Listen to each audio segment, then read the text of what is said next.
Hello everyone, আসসালামু আলাইকুম। আমি আরিফ হোসেন শুভ গ্রাম বাংলা টিভির পক্ষ থেকে আপনাদেরকে স্বাগতম। সম্মানিত ভিউয়ার্স, আমি আপনাদেরকে দেখাবো কীভাবে চায়না দুয়ারি জাল থেকে মাছ ধরা হয়, কীভাবে চায়না দুয়ারি জাল দিয়ে। তো আমরা এখন মাছ ধরতে যাব।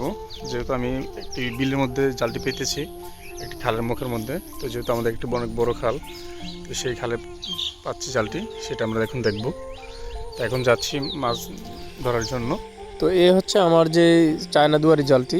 তো আসলে নতুন পানির মাছ, অনেকগুলো মাছ মারা গেছে। দুঃখের সাথে বলতে হয় যে আমার জালের অনেকগুলো মাছ মারা গেছে। তো আমি শখের বসে 3টি জাল কিনছিলাম আসলে মাছ ধরার জন্য। তো কখনো ভাবিনি যে আসলে এত সুন্দর, এত নতুন পানিতে এত সুন্দর মাছ থাকবে, এত মাছ পাবো, কখনো মানে কল্পনা তো ছিল না।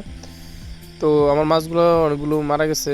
মারা যাওয়ার কারণ হচ্ছে যে আমি ওই যে এটা ডুবিয়ে রাখছিলাম। এটা নাকি বাসিয়ে রাখতে হয়। তো বলা যায় নতুন জায়গা, তো এত কিছু বুঝি না।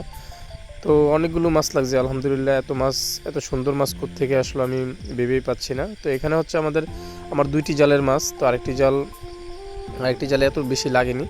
তো আলহামদুলিল্লাহ অনেক সুন্দর সুন্দর নতুন পানির মাছ, সবগুলো ট্যাংরা মাছ, তারপরে শিং, কই, বিভিন্ন ধরনের আসলে মাছ রয়েছে এখানে। মানে এমন কোনো মাছের নাই যে এখানে নাই। খুব সুন্দর আসলে, যে দেখবে যে মাছের প্রেমে পড়ে যাবে, মাছগুলো খেতে মন চাবে।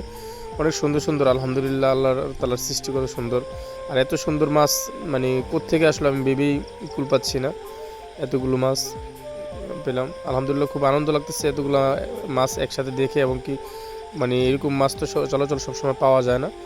তো এখনকার বাজার মূল্য অনেক টাকার মাছ। তো অনেকটা মাছ আমি আবার বাসায় রেখে দিয়েছি খাওয়ার জন্য, যেহেতু সবসময় তো আর কিনে খাওয়া যায় না এরকম মাছ।